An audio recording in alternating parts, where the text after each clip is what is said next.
Coming up on the Inside Indiana Business Television podcast, Fort Wayne returns to its historical riverfront. Conexus looks to give manufacturing a makeover. How can Indiana catch up on recycling? Kelley introduces a medical management program. A grant will fund a statewide effort targeting the public good.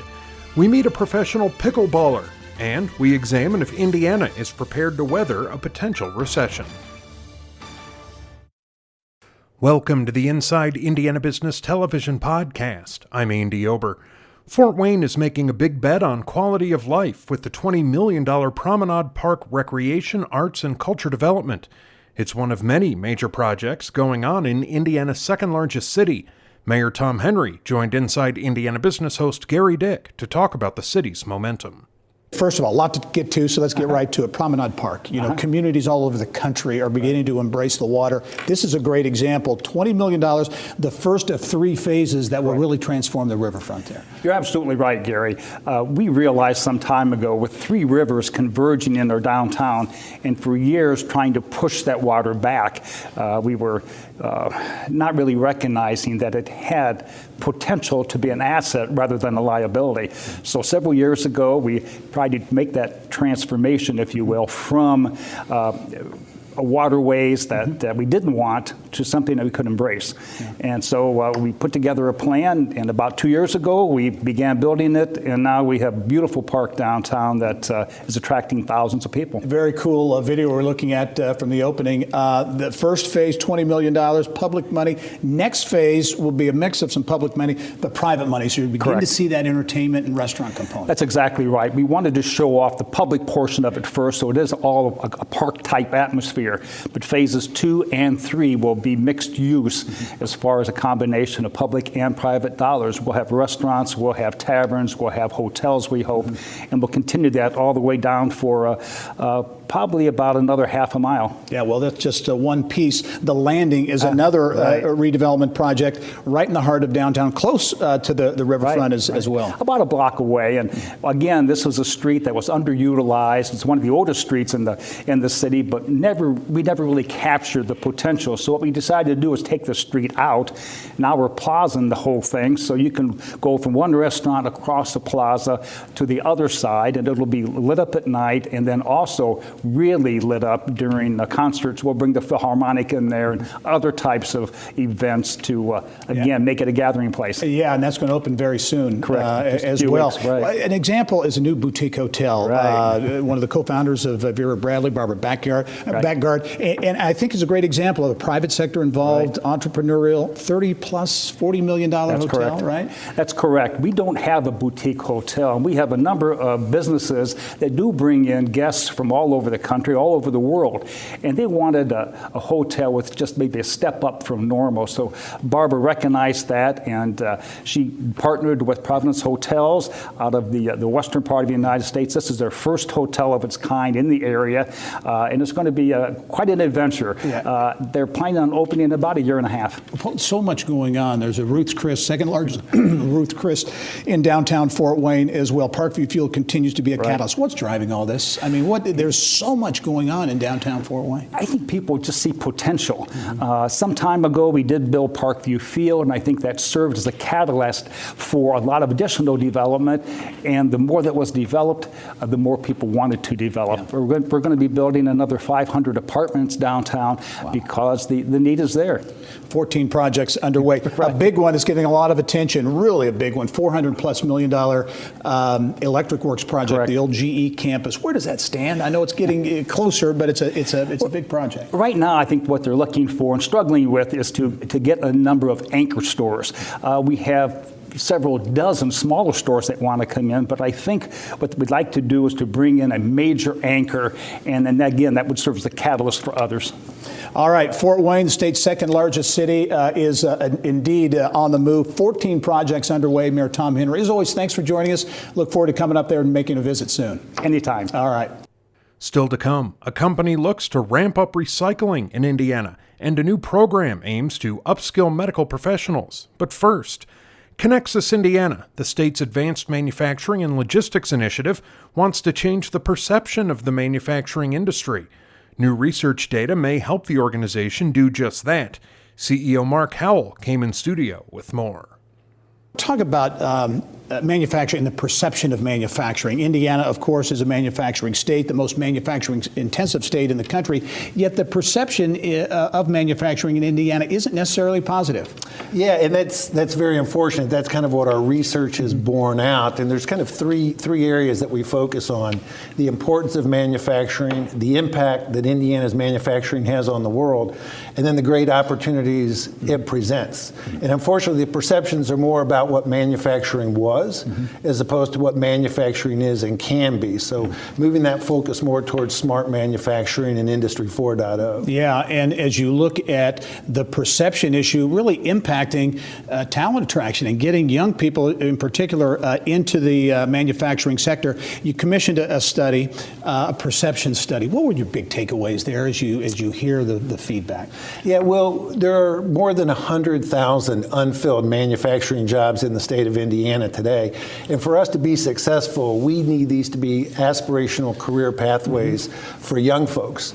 But through BBC research, when we went out and conducted a study of influencers, so talking to parents, teachers, counselors, and administrators, what we learned was more than 2/3 of those influencers viewed career opportunities in manufacturing as undesirable. Interesting. When in reality, and you talk about advanced manufacturing and where things are now, these are careers that pay well above the average. Yeah, well, what was interesting, the number one factor that they pointed to was earning potential. Yeah. And as it turns out, the average wage rate for a manufacturing worker in Indiana exceeds the Hoosier with a bachelor's degree. Yeah, interesting. Okay, so it's about getting that word out, educating. Manufacturing Day is coming up, and that's a part of that education process. Yeah, really, what we've learned through this same BBC research is that feasibility drives desirability. So the more people knew and understood about manufacturing, the more excited they were about it, the more likely they were to recommend it to young people as career pathways.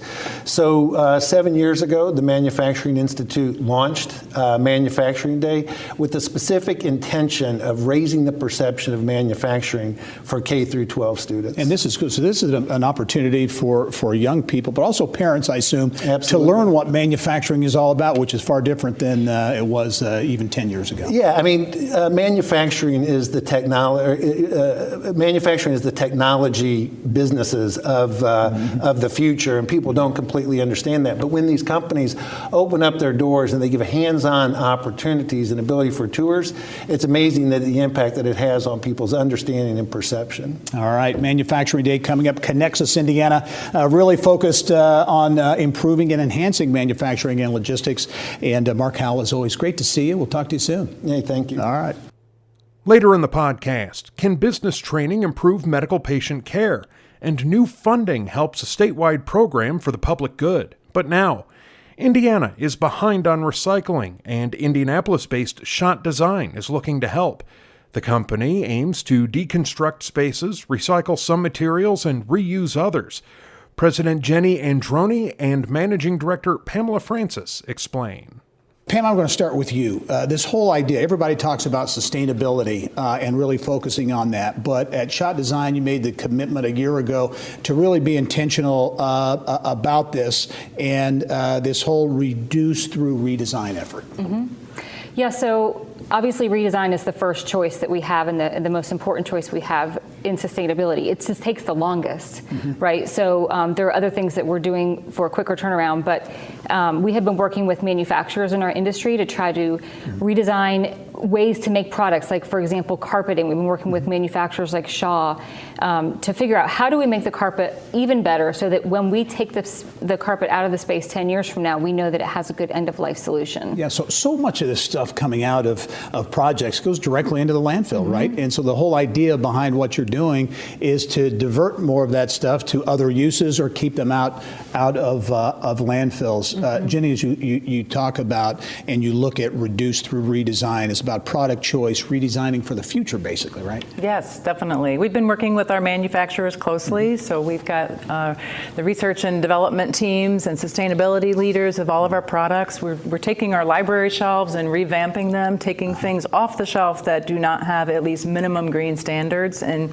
our reps have really awakened to that and made some big change. Yeah. We've got new products in 2020 that we're really excited about. And recycle is a big part of this. I know we have some video. Yes. In fact, I was out there too in an area with carpet, that Yes. carpet recycle effort. The carpeting, we are really proud of the program that we've created. We've worked with the carpet manufacturers, the flooring contractors, and Cruise Carpet Recycling. They are instrumental. They have committed to take 100% of all of our carpet that's coming out of job sites now, and we do about 1 million square feet a year, so that's an amazing amount of carpet to take out of the landfill. And this program has been developed at no cost to the client. It is strictly paid for by the carpet manufacturers. So this model we're trying to do with other vendors on, if we specify your carpet, you pay to recycle to take it out. Pam, how about shot exchange, that program? Because that's taking things that are coming out of a project, maybe taking them to another place that needs it. Right, and a lot of products can't be recycled, like doors or cabinets. This table, for example, if you were going to move and didn't need this table, we have the ability to take that table for you at no cost. We've partnered with Crown Wheaton Moving and Storage. We come and get it, put it in our warehouse, and then be able to specify that on another project in the city, in a different building perhaps. So this exchange, this marketplace for products that keeps it out of the landfill, and then the receiver is able to reduce their project costs to get this at a deeply discounted rate and not have to pay for a new table. What's been the impact in your view this first year, and maybe the reaction, and are others engaging? Yeah, so certainly even with our own project base, we've had a big impact. As Jenny said, we handle 1 million square feet a year, so that's a lot. Our hope is that we can really pave this road, make it a nice wide road that's easy to take, easy to understand, and then everybody will follow. I think it's an overwhelming topic and maybe process to get involved in, but if we can pave the road, there's no reason for others not to follow. And then as an industry, we can really move the needle on recycling in Indiana. Yeah, only 10 seconds left, Jenny, but you see others engaging and getting involved and following suit. Yes, definitely. Landlords, managers, real estate professionals. We do a lot in the commercial real estate market. Design firms and architects are soon to follow. We're trying to get the process simple and at no cost, and we'll see what the city can do. All right, innovation in sustainability. Jenny Androne, Pam Francis from Shot Design. Thanks for joining us. Remember, you can catch Inside Indiana Business Television on stations throughout the state every weekend. Head to InsideIndianaBusiness.com to check listings. Still to come, a grant program for the public good, and a pickleball pro talks about the game's growth. But first, IU Kelley's School of Business on IUPUI's campus is offering a new medical management certificate. It provides business training to healthcare providers in hopes of improving patient care. Associate Dean Phil Powell joined Kylie Valletta in the business of health. Let's talk about first who this program is for and why IU Kelley saw a need for it. We had great success with our physician MBA program, training physicians to go in and bring innovation to healthcare. The market told us that there's other practitioners that want the same knowledge. They want a little bit of management about how to go in and increase quality and lower costs. So this program is positioned for nurses, nurse practitioners, physician assistants, anyone who's a practitioner but not a physician. Got it. So we mentioned in the intro about healthcare needing to be fixed, and why do you think those people in particular are positioned to have these new ideas, maybe instead of politicians?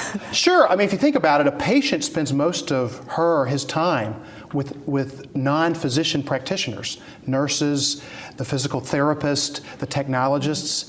These are the folks that can change the environment in small ways. At the Kelley School, we teach our students in whatever business they're in to drive innovation around them, and you change the organization from the inside out. We want to bring this same lesson to our folks working with patients. And what are you hearing from healthcare systems in the Indianapolis area? Are they interested in the program? Absolutely. Healthcare has a lot of challenges. There's 160,000 needless deaths in the healthcare system in the United States. There's $1.2 trillion of waste. And it's not because of bad medicine, it's because of bad management. And so we've talked to all the major healthcare systems here in the Indianapolis region, especially the chief nursing officers, and they've taken a lot of interest in this program as a way to really pump up the knowledge of their frontline practitioners to bring immediate change that benefits the patients, but that also lowers cost. Bottom line. Bottom line, but also better health outcomes. Right. Tell us about the format of the program and that the school created new classes for this rather than taking Absolutely. We didn't take existing courses off the shelf. We went in, we practiced what we teach, we did the market research, and we've combined what we feel like clinicians need to, again, have immediate impact on the environment around them. We have a course on financial acumen, managing the patient experience, strategy and innovation, and really important, leadership and leading change. And we combine those courses that are hybrid. You only come a few times in your studies to the IUPUI campus, but I think the most important part of the learning is an actual capstone project that's faculty supervised, where our clinical practitioners go back into their environments and they affect change using what they've learned in the classroom. And also an online evening format for people who are working and need the flexibility. Absolutely. It's a lot of this program is online, but we make sure you come to campus because there's some learning you can't replace face-to-face. And talk a little bit about the uniqueness of the program. You say no other business school is offering something like this? This is correct. We're the only business school in the region offering this program specifically designed for clinical practitioners who are not physicians to go in and be able to to learn a lesson one night and go in and affect change with the patients the next day. You see no other business school doing that. And again, there's a lot of management knowledge that nurses and physician assistants and all sort of clinicians feel they should have had in their training, but that just not have been able to get it because of the fast changes that we're seeing in our healthcare system. And your first cohort underway? Our first cohort is underway. The great thing about our program is that we have intakes all the year round. Oh. So it's not just a fall intake. Okay. So we're accepting applications right now for our November start. All right, very good. Well, Phil, thanks for coming to the show and telling us about this new offering at IU Kelley. Thank you so much.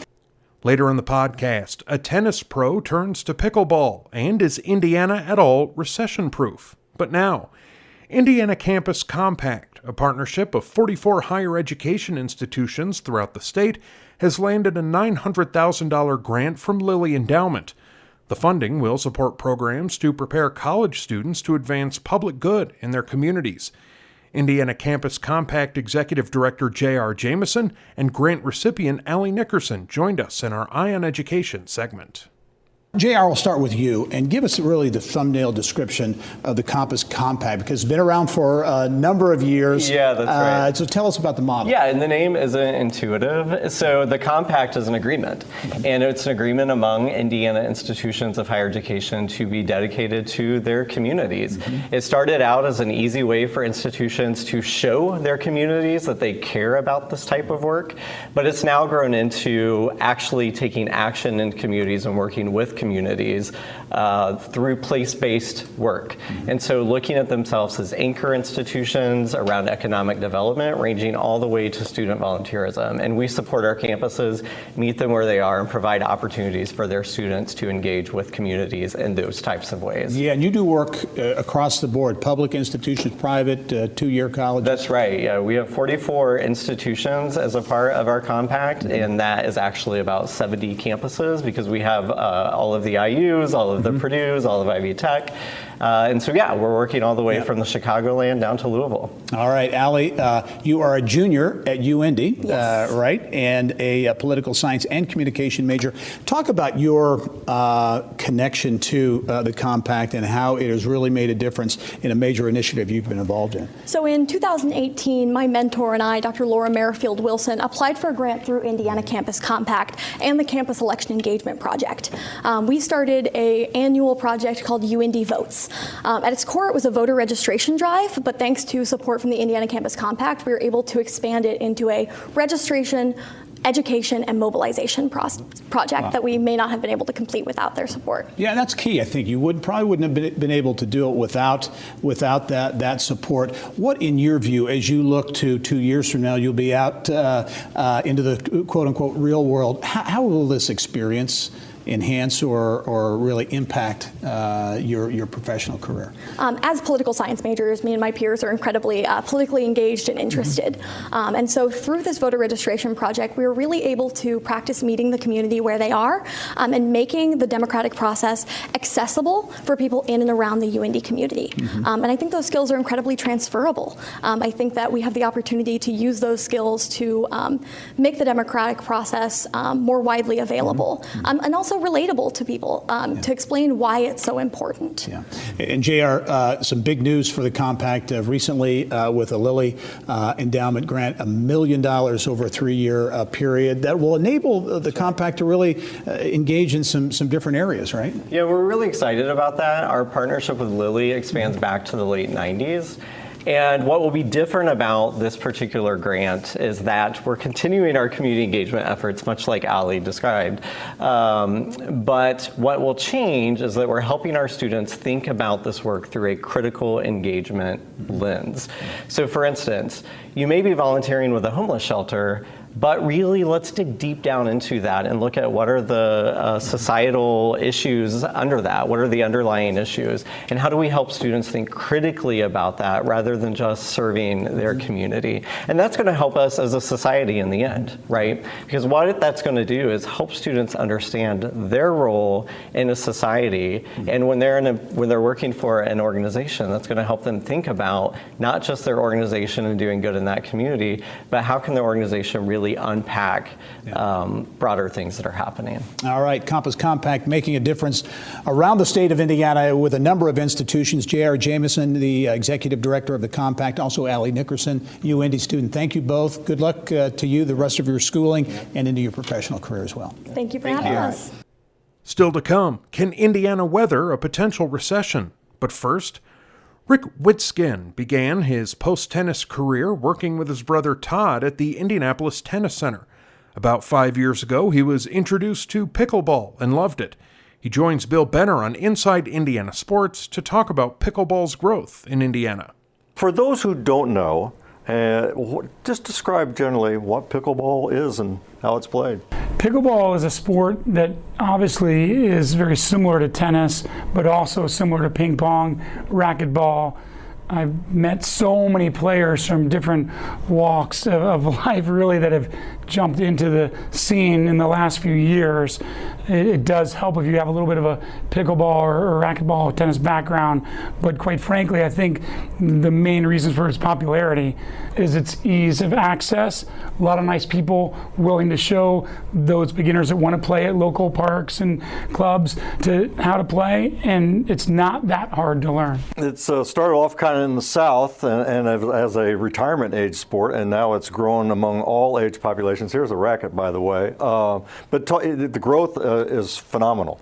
It's unbelievable. It really, for me, started 5 years ago as a coach and playing professionally when it was kind of at the grassroots stage. I think a lot of us remember back in our younger years in PE class having some form of pickleball, but not with the appropriate paddles or balls or necessarily the instruction. Now it's rampant, and to the point where in America there are middle school and high school teams forming to play scholastically.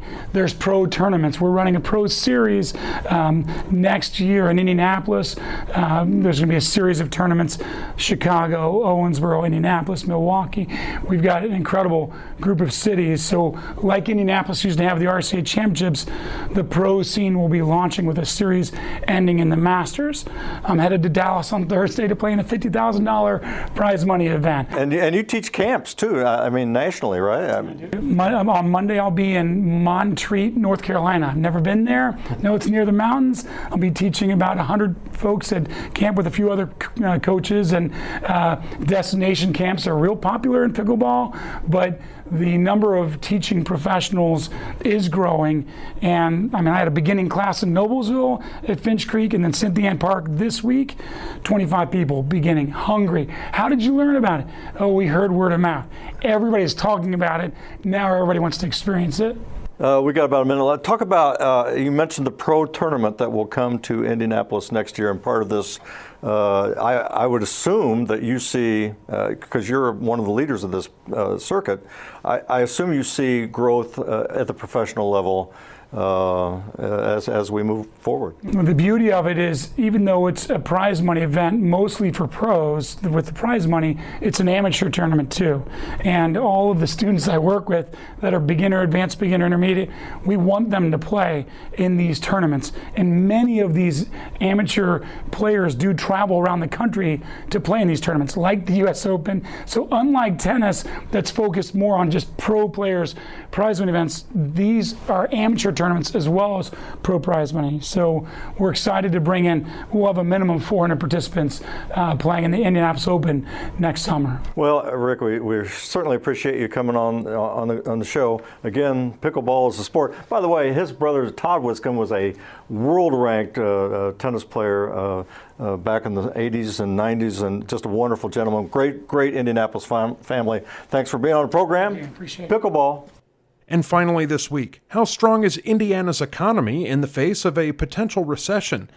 KSM Location Advisor CEO Tim Cook and President Katie Culp weigh in on this month's Eye on Economic Development segment. A lot of discussion about the R word, recession, not only here in Indiana, but all over the country. Differing opinions on it. There was the piece a few weeks ago in the Wall Street Journal focused on Elkhart and the RV industry, and maybe that's a leading indicator that things may be headed to recession. Any feel, Tim, I'll start with you on that, as to if we are headed to a recession or a downturn? Yeah, I think we see what everybody else sees as far as articles and what's happening with the economy in general. I think part of what I've noticed, especially over the last month or two, is just anecdotally as I talk to our clients, CEOs, there does seem to be some hesitancy that wasn't there 6 months, a year ago. So I think if you look at that in tandem with just what are some of the traditional signs of the economy, it does feel different now than it did earlier in the year. Yeah, Katie, your take on that. You hear a lot of, as Tim said, a lot of anecdotal kind of commentary and indicators that maybe it's on the way. Anything additional that you see? Yeah, you know, certainly there's some economic indicators. You can look at cap rates, and real estate often responds early as a trend. But what I'm seeing overall is like almost a sense of urgency among companies. You know, they're trying to hurry up and get the board approval or the financing through whatever means locked down, because there's a sense that they're anticipating it's coming. How about the impact as you look at different industries? Certainly Indiana's a manufacturing state primarily, but obviously has other industries as well. As you look at the impact, depending on the industry, what are the factors that go into that? Yeah, well, if it's industrial, I think you feel the impact because some of those big capital intensive projects, they really they trail off. When you're looking at tech, it's not so much capital intensive, but it's number of jobs being created. Some of that slows down. Sometimes there's layoffs. So I think that capital versus hiring is the big differentiator. As we look at a recession or a downturn, Katie, do you look at the differences rural versus urban? What are we looking at there? Well, you know, when businesses lay off or close, it's devastating anywhere, but particularly so in a rural area where a lot of times the economy isn't as diverse and there are not as many other jobs to absorb layoffs and that type of thing. So I think there's a lot of discussion about quality of place and how important that is to some of these rural communities, but a diverse economic base is also really critical, and you see it play out that way. Yeah, the consequences, the impact in terms of a downturn or recession, workforce. So Katie, I'll start with you on that. What happens, the obvious indicators are people lose their jobs, but what are some of the factors that go into it from a workforce standpoint? Well, I think it has some pretty broad impact. So in a way, it's good for employers a little bit because anywhere you go, regardless of sector or location, it's really challenging to find workers right now. So for a temporary time, it's good. You can find them more easily. But I think Tim has gotten some really interesting observations lately through some of his work with tech companies and with the millennial impact. But I think in other parts of the economy, you're going to see less emphasis on some of the programs that have been really beneficial, like ex-convicts getting jobs and other disenfranchised populations getting work opportunities. I think some of those efforts trail off because it's no longer needed to find bodies to fill positions. How about that millennial impact? Yeah, it's kind of interesting because millennials, as long as they've been in the workforce, they've been the buyers in a buyer's market, and they've never really lived through a recession. So I think what we'll really track is once a recession does hit, how does that change both their approach and employers and how they look at amenities, wages, all the different things, where I think some people feel the millennials have really dictated what is going to happen in the marketplace, and that could flip on its head. How about deal flow? When you look at economic development, the deal flow obviously is impacted. Yeah. Right now, I think we see the same level of deal flow as we typically have. Maybe even a little higher, don't you think? Yeah, it's been a... They're trying to get it all done. Yeah, it's been a strong year. I kind of go back to that comment at the beginning. The anecdotal, you sense some kind of lacking in where's this thing headed in the next 6 to 12 months. But as far as the deal flow, it's as strong as it's ever been. Is it? Okay. Tech versus industrial impact. Yeah.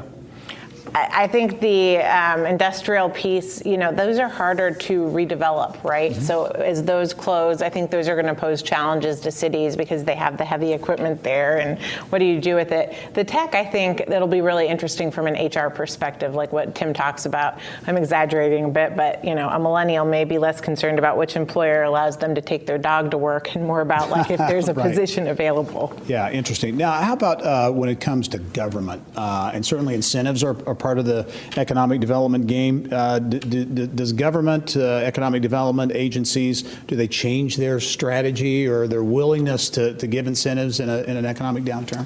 Yeah, you see it on the front end and on the back end. On the back end, when it comes to compliance, states, cities, they'll say, have these companies hired the number of people they committed to? And if they have not done that, sometimes they can claw back those incentives. But a weird thing happens when there's a recession. They seem more hesitant to enforce some of that because they don't want to pile on. If this is a business that's already struggling, we don't want to then claw back the incentives. So even though they've got more authority to do it, oftentimes they put the brakes on those efforts. And we've talked about this before, but the importance of incentives. They're important, but they're not as important as some. They get all the headline, or a lot of the headlines, right. Tax abatement, those types of things. But how important are incentives? I think they really are an important factor. But what's interesting on the front end is when economies are doing well, rising tides lift all boats, and that state and local government anywhere tends to be a little more particular about who they are willing to incentivize. When you hit a downturn in the economy, all of a sudden the projects that they may not have looked at before as interesting become a lot more compelling. And so you do see these trends in how incentives are offered, what the thresholds are to meet the qualifications and stuff. So it's a full circle. This is totally a guess, obviously, but as you look at the crystal ball looking to 2020, any feeling as to when we might begin to get a better feel for what's actually going to happen?